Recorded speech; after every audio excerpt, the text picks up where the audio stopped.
Oh, hello, Jason DaWayne Smith, my good friend. My main man, Jeremy, man, thank you for having me, my friend. You look great. So do you. So do you. I love the fact that you brought the sport coat. You got the blazer going on. You got the John Wick look. Um, Jason, you are a real life great friend. Our families hang out. We've gotten to know Indeed. each other extremely well over the past near decade. We used to also be neighbors for many years, but I have the pleasure of knowing who you are. Some of our audience might know. Some you're going to be new, a new face, a fresh face. And what I think you're going to bring to this conversation is so much perspective on life, on careers, on mentorship.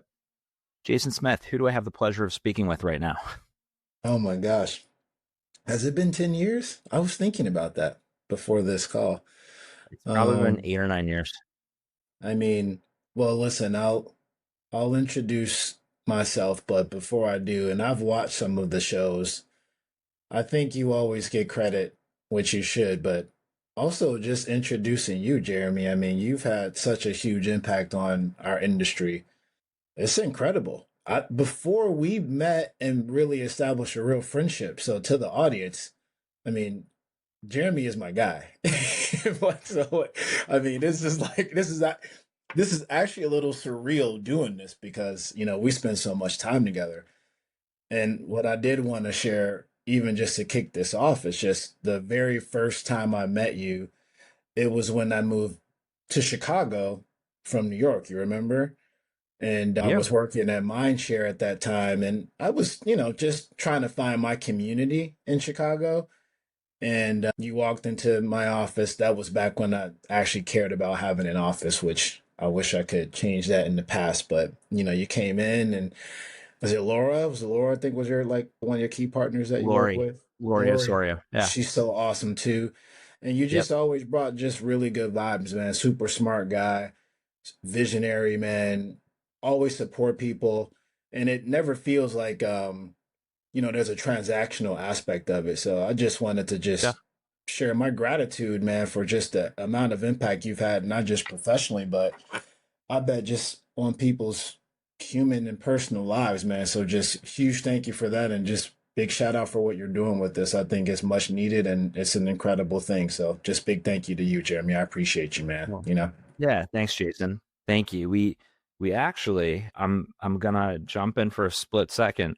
We met once before then. So Mm. a mutual friend, Jamie Alger, when you were still at Horizon Media and you were Yes, traveling back and forth that's between New York right. and Chicago on a weekly basis. Jamie introduced us and we had a lunch together in the West Loop of Chicago. And then from there, that helped percolate the friendship. Then it went from personal to business. And then now, life has come full circle. You've had a great career being an executive at Horizon Media, at WPP, at Publicis. You were a chief business officer at a startup. And you've decided recently just to build your own businesses, plural. But also, one of the main reasons I wanted to have you on this on our show is because you have so many unique perspectives and you are such a well-rounded dad. I Mm. wanted for you to be able to talk through just the importance of being authentic, the importance of being a leader, the importance of just, this is who I am, take it or leave it, not putting on a facade where so many people in advertising, marketing, and media constantly think that they need to just play this game of being a chameleon. And you and I, we've clicked since day one because we both don't play the game and we beat to our own drummers. So why don't we kick this off a bit more specifically of just like finding yourself? So being Mm. able to just, have you evolved along the way? Just tell us a little bit about your story and who you've become. And then we'll just jump into the micro details from there. Man, that's a pretty good place to start. It's interesting as you were describing me, and professionally, yes, I've been working in our industry for surprisingly, gosh, more than 2 decades, which is Yep. pretty enlightening when I reflect on it that way. And to some degree, Jeremy, I think the marching or walking to your own drum has been a benefit, and in some cases, there it's provided some great learning opportunities for me. And when I try to define myself, I just try to keep it really simple. And I think the way that I want to live my life, and it won't be that poignant, is I want to live one that when it's all said and done, I feel like I really did live a life of service, of servitude. Some people don't like that language, but I do. When I work with people, and I hope you can testify to this, I'm uncomfortable talking about myself. you know, I know. it's I Yeah, don't. I asked you 2 years ago if you wanted to hop on. You're like, I don't like talking about myself. Yeah, it's not a thing that I truly enjoy, and it's because a big part of what drives me is supporting and helping others, whether it be in their business, whether it be, in their personal lives. Hopefully we'll talk a bit about some work I'm doing there and trying to pay that forward. But, that's just a big part of who I am. And it's funny, there was a moment in my career where people would, and they still do, call me thoughtful. And I think sometimes that can be code word for overthinking. And I'm okay with that. But I think on the other side of it, it can really reflect someone that is just very intentional, and when I think about finding myself and I think about, growth for me, you know, I've just been really working hard to make sure that I stay the course on that servitude and that service. I have been guilty, Jeremy, and perhaps I've come to terms with maybe the last few years. I I I was responsible for losing myself in some of the recognition, of the roles of the titles, and that's not necessarily what has gotten me to where I am, and probably not what's going to get me to where whatever life's plan is for me. So I've just been really focused on, how can I get back to. I don't know if you've ever heard of an author named Dr. David R. Hawkins, but he talks a lot about letting go, No. and it's an interesting one. The whole idea is just like we start to define ourselves around these different identities, man, and these stories that we tell ourselves. And I think I'm really just trying to focus much more on being present, being much more focused on, not allowing these titles or references to define all the things that we're capable of. And I love All that way right. of thinking. I love that way of working with my clients and the people that I'm around. So here's the title. Here's a book. Yeah. Here's a book that you wrote. Yeah. So let's talk about being an author. Let's talk about being a dad. Let's talk about more than servitude, which, sure, there's a great term in helping one another, but you have a lot of great skills and abilities. You went to a fantastic college. You went to Colgate. You ride motorcycles. You hunt. You work out almost every day. You are there for both of your boys for absolutely everything. You're there for your nephew for everything. You're there for your wife for everything, your sisters, and how you find all this time to get shit done. So why don't you just talk about just how a little bit more about having a zest for life? I think that will Mm. be helpful. I wish I could describe where that comes from. Actually, you know what? I have an idea where Yeah, it comes from. I love this podcast because please half tell of us. this stuff I haven't really thought through. You're like a therapist, man. I'll take I it. think I'll take I it. think the zest for life, it comes with some amazing benefits and some challenges. I think the zest for life, Jeremy, it comes from like my mindset since I was a kid was one around scarcity. And what I mean by that is what don't I have or how quickly things can disappear, you know? And Yeah. I want to be clear for the audience, I grew up in a very caring household. I did not grow up in bad quote unquote neighborhood. I did not grow up in a single family household. I had two wonderful parents. They didn't make much, they weren't filthy rich, but they always found a way. But maybe some of the learned behavior was about treating everything as if it might be your last, valuing things.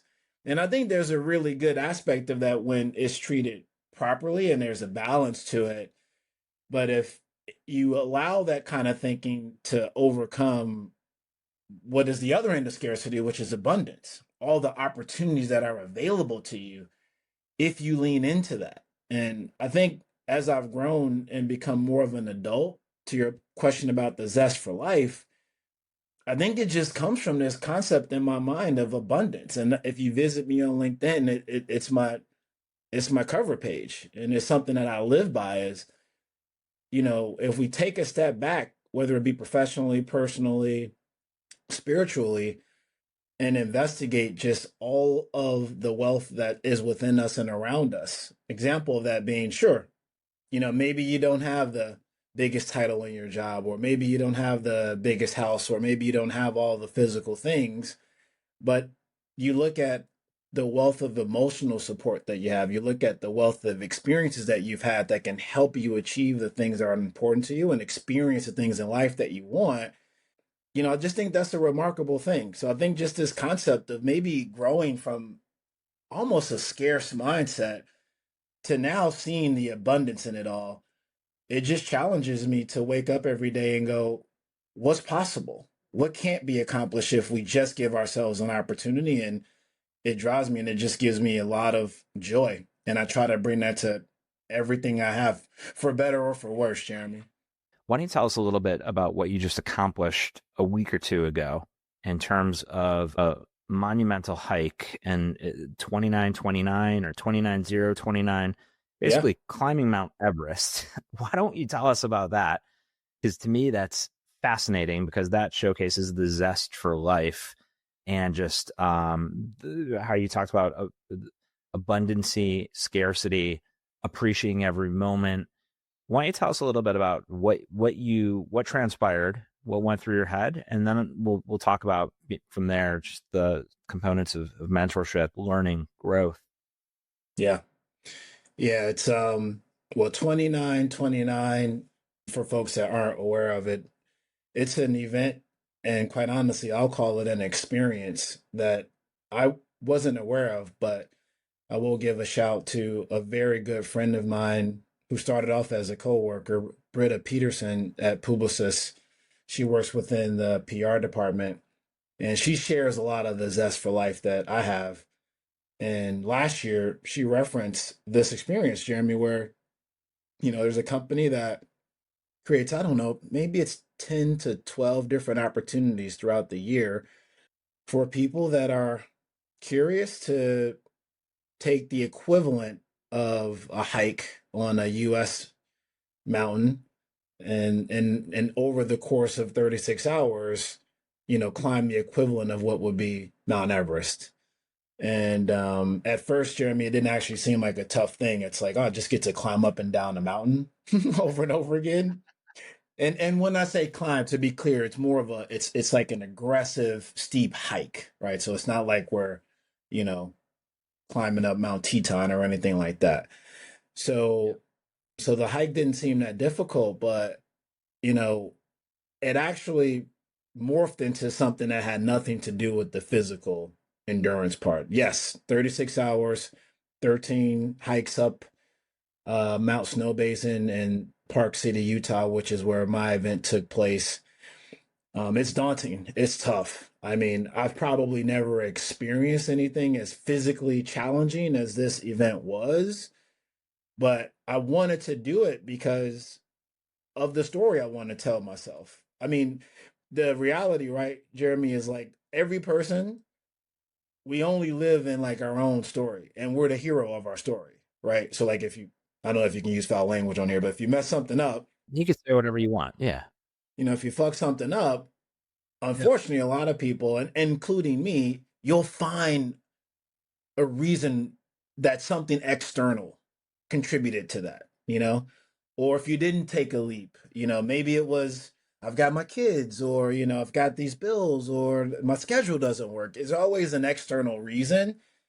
And I think whether it be the book that you showed, whether it be climbing 2929, I'm always just about trying to rewrite the story that I tell myself and be vulnerable about where I have opportunities to improve. And when you're on the mountain for 36 hours, man, you're climbing in pitch black, you're going through temperature changes that 1 minute you can barely breathe because the heat is so hot and the altitude is so high, to the next minute, you're shivering because the temperatures drop to some unbearable degrees on, certain altitudes.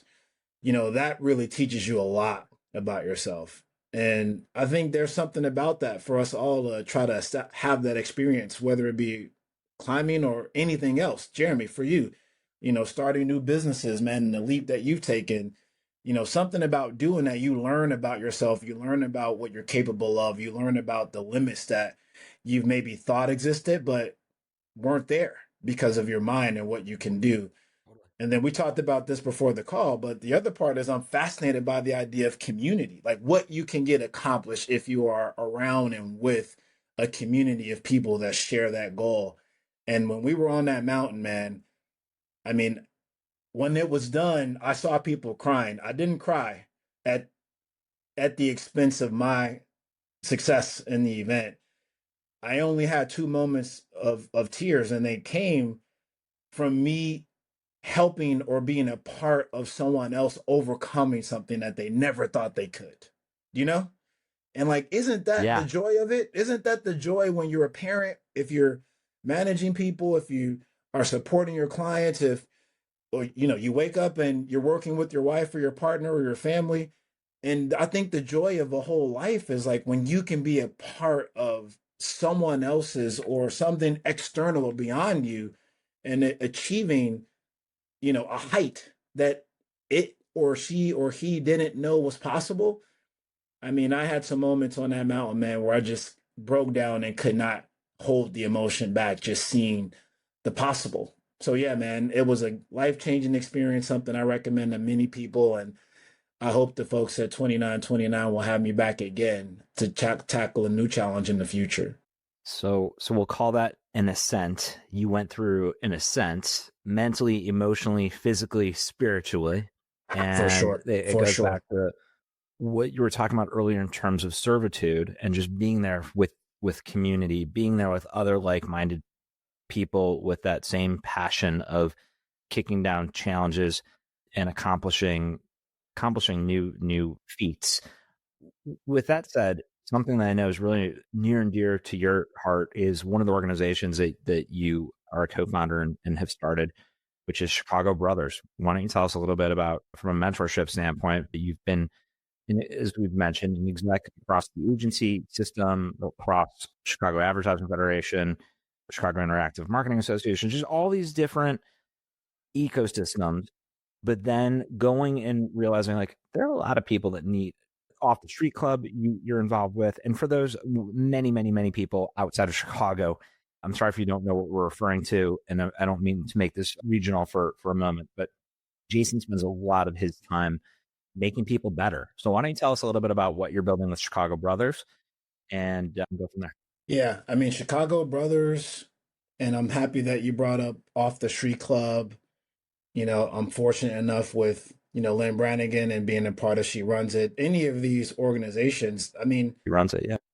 they speak to me because I think our industry and any industry, Jeremy, and now this will speak specifically to why myself and a few others decided to give Chicago Brothers a shot, is any industry can benefit from, if not the removal, at least the management of gatekeeping, right? Yeah. Access to information, access to people, access to opportunities, simple access. We take it for granted, right? We take it for granted. We take it for granted that, hey, I've got a great network. And fortunately for me, I don't think I've ever applied for a job. And a lot of that is due to access and relationships, but a lot of people don't have that, right? And just simply by not having access, what's possible for you becomes very limited. And the stories you tell yourself create these limiting thoughts. So The work with Off the Street Club resembles a lot of my mindset around changing that. I'm an alum, sort of, from Off the Street Club. The first time I ever left the South Side of Chicago, was with Arnett and the family at Off the Street Club doing their summer camp at Camp Matthew. And I'll never forget it. Opened up my eyes to what's accessible to me. Nature is accessible, right? You'd be shocked to know how many kids don't know that concept. And so replacing nature with professional opportunity and development is what Chicago Brothers is all about. And Chicago Brothers is really founded upon the principle of supporting multicultural men in our advertising and marketing industry around three pillars. The first is just becoming a great whole human, Jeremy. So, I bet you when you do your best work, it's when you feel fulfilled, you feel whole, You're walking in, of course, you're driving revenue. I mean, you're one of the best at helping any organization grow. But one of the reasons I think you have always been so good at that is because of how you round yourself around your values, your family, your home, and, take care of yourself. So we want to help these men become the better, a better whole person as a number one. The second thing is about supporting our community. How can we give back? So we partner with Chicago Scholars. Jeffrey Beckham is the CEO there, a great organization that's designed around simple things, Jeremy, just like helping a young, amazing high school student on the west side of Chicago improve their ability to write an entrance essay to a college application. Access, right?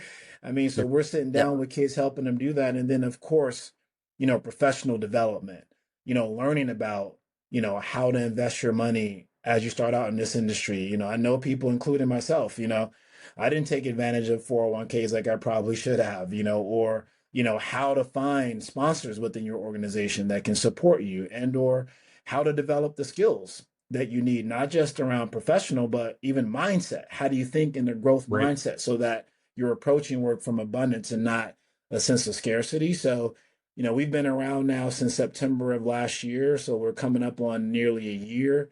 We just announced a new board of directors, 7 additional people along myself that are committed to, making a difference that exists well beyond our own personal interests. So, yeah, those are the kinds of things that, keep me inspired, and I hope, just helps when my career is over. Either I decided or it's decided for me that I did leave a lasting impact that can support generations beyond myself and, the people that are with me today.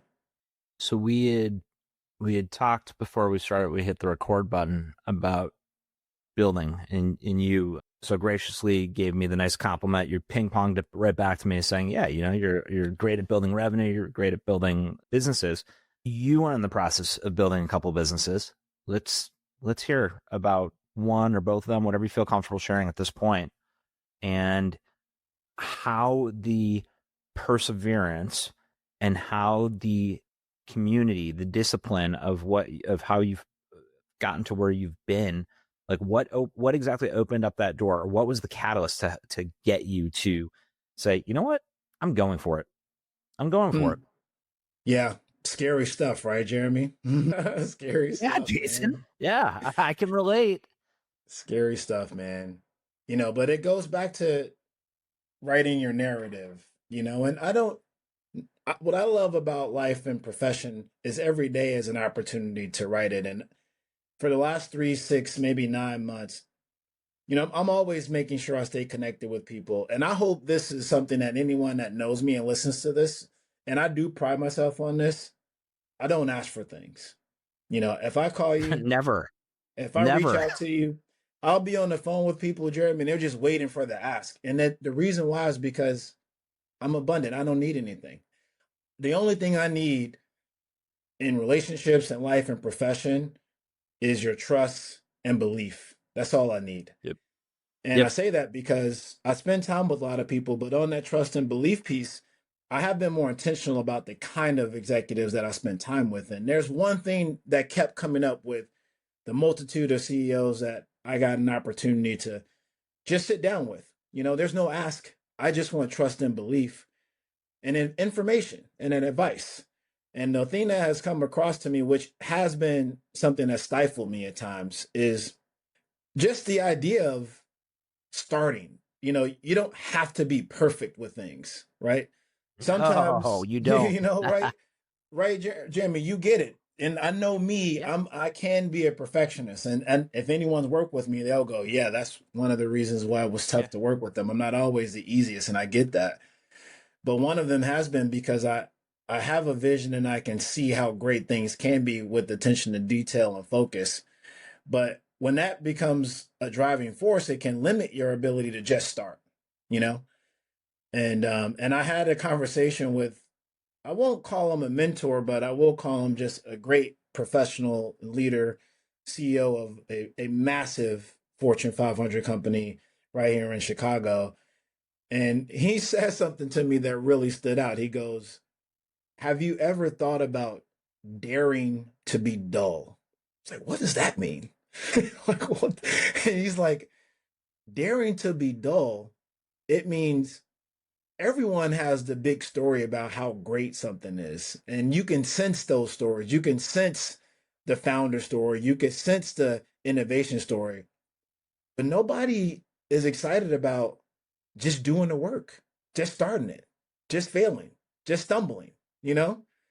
And if you can dare to just have that dull hum of like, I'm just doing it, I'm just starting, then what a wonderful and remarkable way to live. So, in regards to, the ventures that I'm exploring, one is I love our industry. I'm so grateful for it. It's given me such great opportunity. And that's really where these concepts have come from, around this idea of being able to help businesses that have maybe been left out in the cold, or they didn't know how to get access to our resources, or perhaps they were considered too small. They weren't big enough to get the support of agencies or marketing services or other ad tech, martech companies in our industry. And so each of the companies that we're working on now, without going into a ton of detail because we're in beta phase, they're aimed at two particular ambitions. One is just improving the level of access to great marketing support for world changing companies. And so you think about that through the lens of an RFP. How can that be accessible to you beyond the world of the consultants? You think about the insight that can help you figure out if the partners are good for you faster, more efficiently, so that you're not hurting your bottom line and day to day growth strategy that you have for your business. And then I think the second is a passion point. I won't, and if Bill Koenigsberg heard this, if I ever called Horizon Media anything other than a large notable agency, I'd probably get my hand smacked. But I was a part of the organization in its early days. And I've always held close to me this idea of how can mid to small size agencies really show their value and really outrank some of the larger competitors in their competitive set. So our second business is really focused on using the power of technology and, of course, the buzzword of the day, AI, to really accelerate small and mid-sized agencies' ability to interconnect with their brands and also potentially sister agencies that are supporting their business relationships. Easy, streamlined operating system that doesn't require a lot of work, doesn't require a lot of investment, and is built to spec around what those types of individual agencies need to grow their business. So it comes from a point of purpose, it comes from a point of experience, and it comes from a point of progress that I think our industry is in right now. And we have to move, we have to think differently. And we think that we're in prime position with over 20 to 30 years of experience in this industry to bring something new, innovative, and accessible to a world of amazing brands that have nothing but bright stars in front of them. That's awesome, Jason. And I'm excited for you.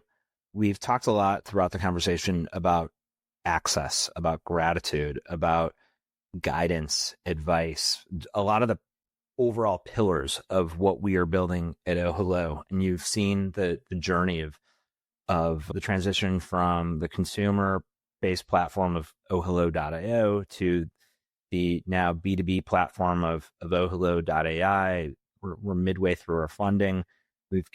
We're almost at the double digits in terms of corporations who are on the platform. We have hundreds and hundreds and hundreds of mentors. We've got sessions taking place every day. And access and real-time advice is something that is so important to people at any and every level. Who are a couple few mentors that have made an impact on your life that you want to give a shout to? I'm gonna, I'll say this. I'll say the mentors that have had a big impact on my life. I won't share any specific names, but Oh, come on. Come on. because there are too many. No, I want to say that from Okay. a place of All right. gratitude. Then It's friend not, tours. no, I want to give it from a place of gratitude. I really mean this Okay. because I've had the fortune of a lot of people pouring into me. And if I'm being very honest, I'm maybe 50-50 on the ROI for them, and I think, and I'm happy with that. I'm happy with that because I've taken so many risks in my career. I haven't taken any easy routes. I actually seek discomfort. And I'm thankful to have had hundreds of very sharp people invest in me. I mean, and the list is so long that if I were to reference any individuals, I think that would be a discredit to that opportunity and blessing that I've had. But what I would like to share is what Please. I think makes the best mentors I've had the most memorable for me, if that's okay, Jeremy. Yeah. The mic is yours, my friend. And I think when I think on what really sticks with me with there are two things. What has really stuck with me around the mentors that have had the best impact on me. One is, get ready for some obviousness, my friend, is that they were just present. Like, I'm thinking of a very particular person that is still a mentor of mine, and something he taught me, and I hope anyone that listens to this takes this perspective. He responds to every email, Jeremy. He responds to every call. He responds to every text message. Doesn't matter where you are, down here, up here, or over there. Doesn't matter. Might not have all the time in the world, but very intentional about being present. You know what I'm saying? Like when you're meeting with I this do. person, they're physically and mentally there. There's not doing it because it's going to show up on a stat sheet.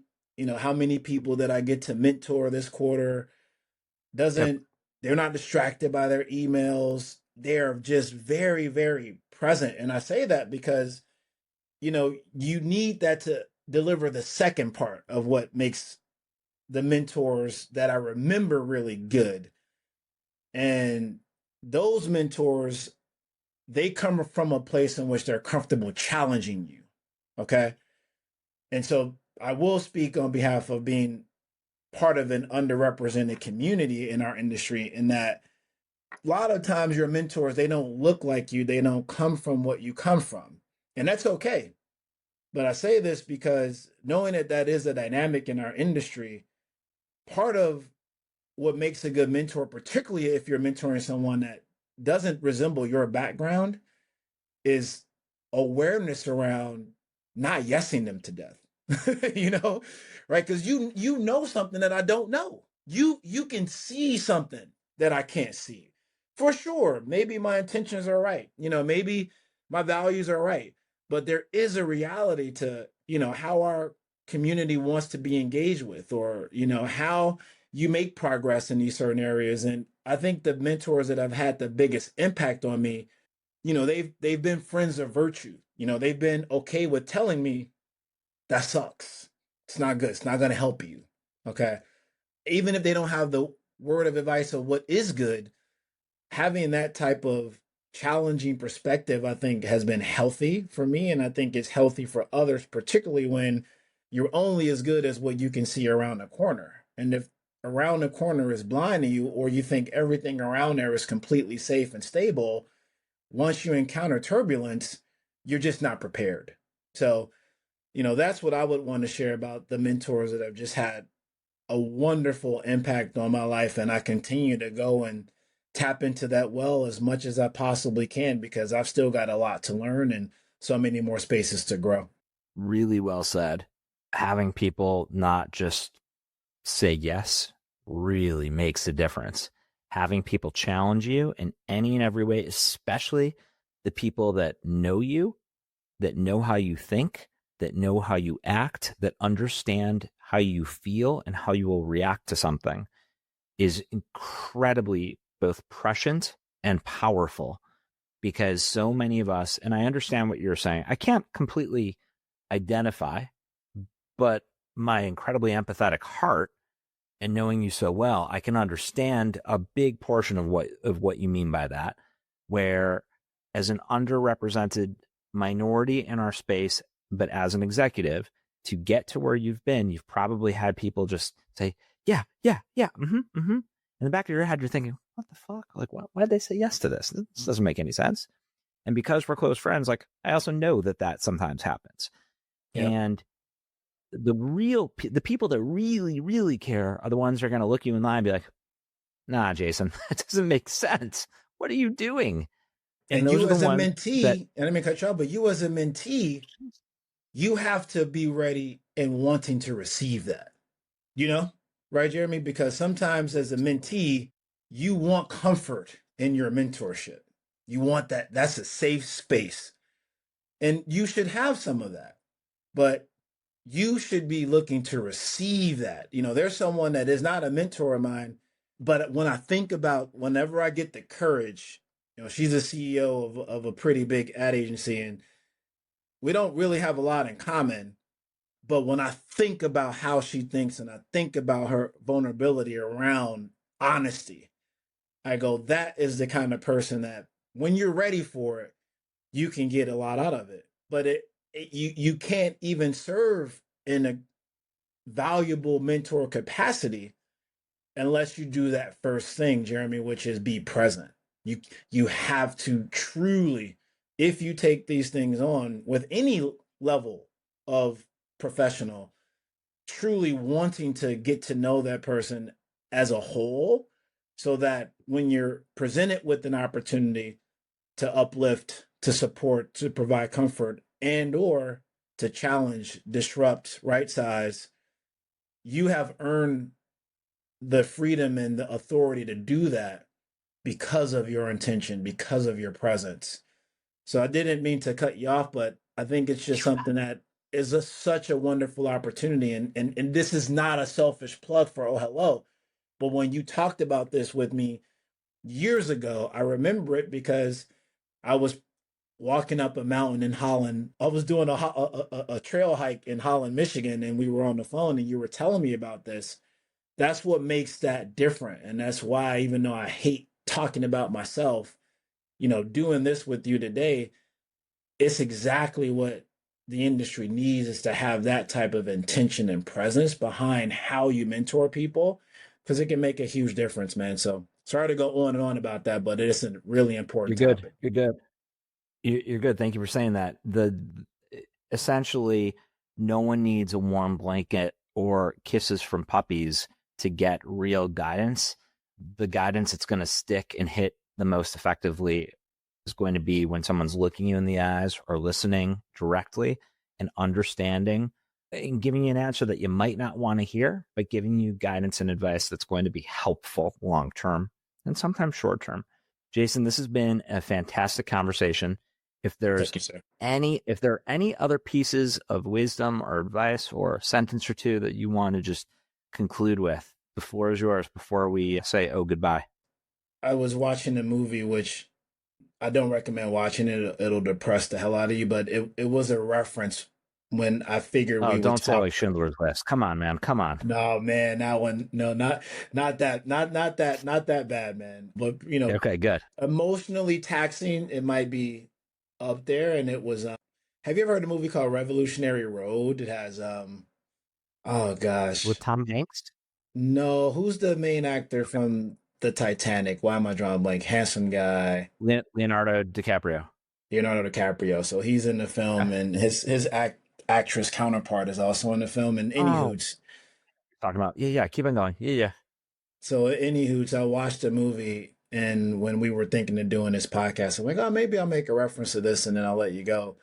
But the movie, without going into like church and state, it kind of covers this tension between like two people and the life that they thought they will live and the life that they like actually Is this when they have. moved to the suburbs?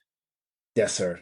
That's exactly it. Yep. Okay. Okay. I know what you're talking about. God damn it. Of course you have to mention to your friend who lived in the city after 20 years moving to the suburbs. I knew you'd do this to me. I knew Like, it. I oh knew man, it. I well, knew it. fortunately, you found a way to circumvent what they experience, and I think with these two people, it centers on them as a couple, but it really centers on they just have this like quiet unhappiness because they're just always questioning what if, you know, what if we didn't move to the suburbs? What if we didn't have the kid? What if we didn't chase whatever the prototypical perfect life was?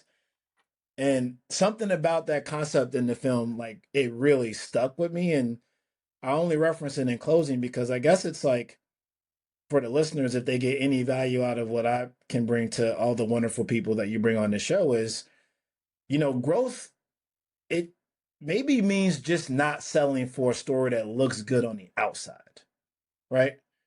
And also a story that just doesn't truly feel good inside of you. So, and maybe the way you close the gap on that is at some point you have to be willing to like disrupt your own narrative, particularly as Yep. a senior executive, because then you will, when you're a senior executive, you start telling yourself the narrative, right? Like, and I don't know what that is, and I don't want to try to suggest what it is because that would be too presumptive. But whatever those narratives are, closing the gap on where you have happiness, where you feel purpose, where you feel like you're living the life professionally and personally that you want, thinking through what can be disrupted in your narrative to just make it better for you and better for the people around you.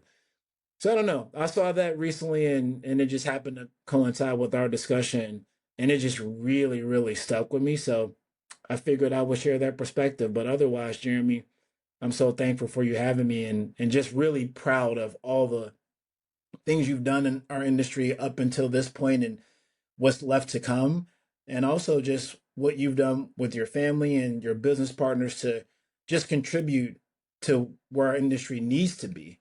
It has such a big impact, and I'm just happy to have you not only as a colleague, but as a friend. So thank you for having me on the show. I really do appreciate you, my friend.